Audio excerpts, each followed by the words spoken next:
Hello friends, मैं doctor बीना सेठी आज आपको बताने जा रही हूँ कि आप अपने कुटुंब का, अपने परिवार का, अपनी फैमिली का वंश वृक्ष कैसे बनाएं।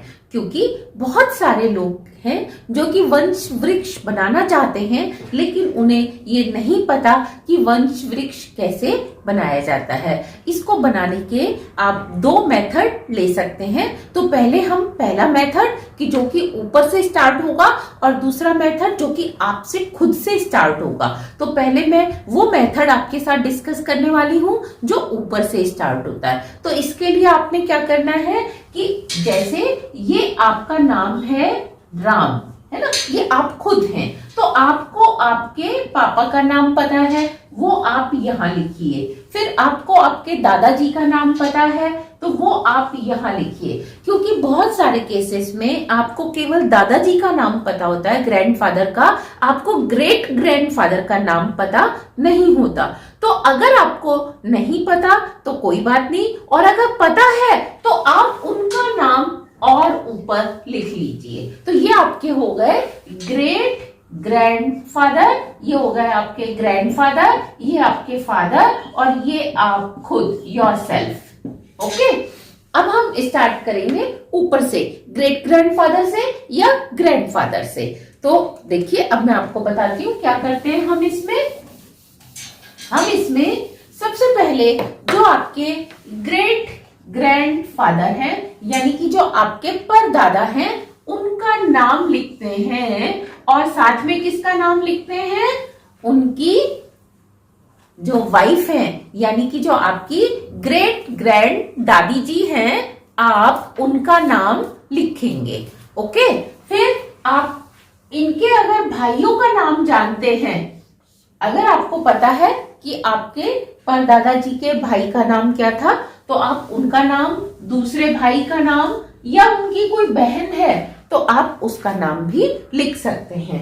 और अगर आपको ये नहीं पता कि ग्रेट ग्रैंडफादर का नाम क्या है, आपको केवल ग्रैंडफादर का नाम पता है, तो आप यहाँ पर ग्रैंडफादर का नाम लिखेंगे, यानी कि अपने दादाजी का, और यहाँ पे लिखेंगे ग्रैंडमदर, यानी कि अपनी दादी जी का।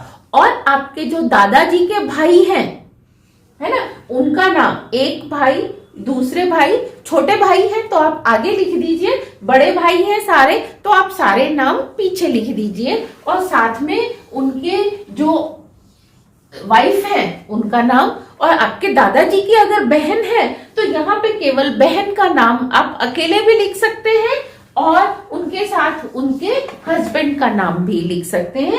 लेकिन ये आपके दादाजी की बहन है तो इनका नाम आप आगे लिखेंगे, और दादाजी की बहन की शादी जिनसे हुई है आप उनका नाम पीछे लिखेंगे।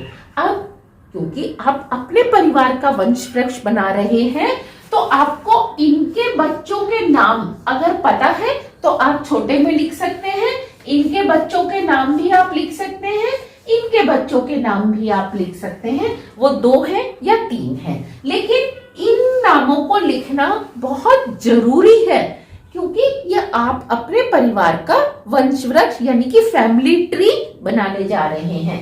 तो आपके पापा, यहाँ आपके सबसे पहले आपके फादर आ जाएंगे, और यहाँ आपकी मदर आ जाएंगी। फादर के साथ जितने भाई हैं, अगर छोटे भाई हैं तो उनको आप आगे लिख दीजिए, और अगर बड़े भाई हैं तो उनको आप पीछे लिख दीजिए। और अगर आपकी कोई पापा की सिस्टर है, यानी कि आपकी बुआ छोटी है, तो उनका नाम आगे लिख दीजिए, और अगर वो पापा से बड़ी है आपकी बुआ, तो उनका नाम आप पीछे लिख दीजिए। और साथ में इनकी शादी जिनसे भी हुई है आप उनका नाम लिखिए। तो अगर बहन छोटी है तो उसके साथ आपको अपने फूफा जी का नाम लिखना है, और चाचा जी है तो चाची का नाम, यहाँ चाची का नाम, और यहाँ पे आपकी ताई जी का नाम आएगा, यहाँ पे आपके फूफा जी का नाम आएगा।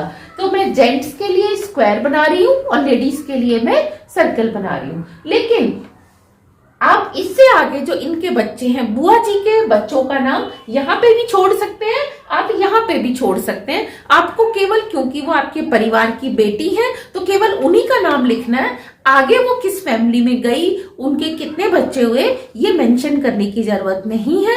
लेकिन आपको अपने ताऊ जी और चाचा जी के बच्चों के नाम को मेंशन करना है। अगर आपको सारे पता है, उनकी शादी किन से हुई है, वो भी मेंशन करना है। अब आपके फादर के बच्चे, यानी कि आप खुद, एक तो आप खुद हैं, तो आप अपना नाम और अपनी मैडम का नाम, जो आपकी घरवाली है, उनका नाम लिखेंगे।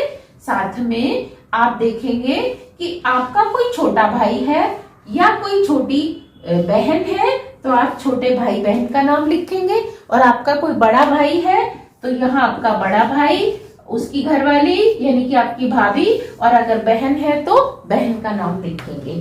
साथ में आप अपनी छोटी भाभी और जीजा जी हैं, तो उनका नाम लिख सकते हैं, लेकिन इनके बच्चों का नाम मेंशन करने की जरूरत नहीं है। फिर अब आप इनको आगे ना चलाएं, क्योंकि आप अपने परिवार का वंश वृक्ष बना रहे हैं।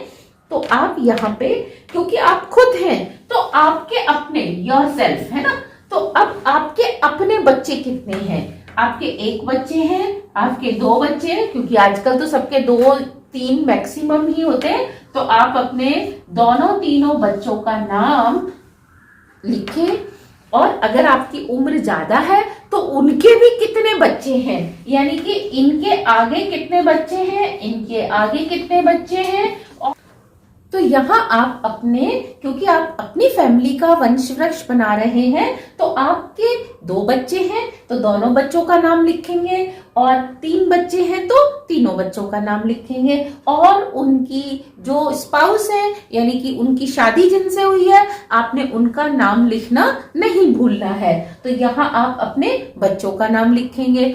और अगर आपकी एज ज्यादा है और आपके बच्चों के भी बच्चे हो चुके हैं, यानी कि आपके पोते हो चुके हैं, पोतियां हो चुकी हैं, और आप दादा बन चुके हैं, तो आपने क्या करना है, उनके जो बच्चे हैं, अगर किसी के 2 बच्चे हैं, तो आपने 2 बच्चों का नाम लिखना है। और अगर उनके 3 बच्चे हैं, तो आपने 3 बच्चों का नाम लिखना है। लेकिन ध्यान रहे, जो आपकी बेटी है, आपने अपनी बेटी के आगे परिवार को यहाँ पे अगर शामिल नहीं भी किया तो ये चलेगा, लेकिन अगर कर दिया, आपके पास स्पेस है, तो कोई दिक्कत नहीं है। और इसी तरीके से आप कैरी ऑन कर सकते हैं और आप बना सकते हैं एक बहुत ही अच्छा सा वंश वृक्ष, यानी कि फैमिली ट्री। अब हम देखते हैं दूसरा मेथड। दूसरे मेथड में हम ऊपर से स्टार्ट नहीं करते, हम स्टार्ट करते हैं आपसे, खुद से, कि आप खुद कहाँ पे हैं। तो जैसे आपने पहले अपना नाम लिख लिया, तो ये आपका योरसेल्फ हो गए और ये आपकी मैडम हो गई। और अगर आप खुद मैडम हैं, तो यहाँ आप अपने हस्बैंड का नाम लिखेंगे। और जो आप इसमें शामिल करेंगे, वो हस्बैंड के परिवार के मेंबर्स का नाम शामिल करेंगे। तो आपके हस्बैंड या आप खुद हैं, तो आपके छोटे भाई हैं, उन्हें आगे लिखिए। जो बड़े भाई हैं, उनको पीछे लिखिए। और बहन को भी छोटी और बड़ी के अकॉर्डिंग, छोटी है या बड़ी है। और साथ में इनकी शादी जिनसे हुई है, आप उनका नाम लिखिए। और अब क्योंकि ये आपकी फैमिली का वंश वृक्ष है, तो आप अपने बच्चों के नाम लिखेंगे। अगर आपके 2 बच्चे हैं, तो आप 2 लिखेंगे। और अगर आपके 3 बच्चे हैं, तो 3 लिखेंगे। और साथ में आप ऊपर मेंशन करेंगे अपने पापा का नाम। तो ये आपके हो गए फादर और ये आपकी हो गई मदर। फादर के जो ब्रदर हैं या सिस्टर हैं, आप चाहें तो उनको, छोटे हैं तो इधर, और अगर बड़े हैं तो उनको आप इधर लिख सकते हैं। और फादर के फादर का नाम, यानी कि ग्रैंडफादर का नाम आप सबसे ऊपर लिखेंगे।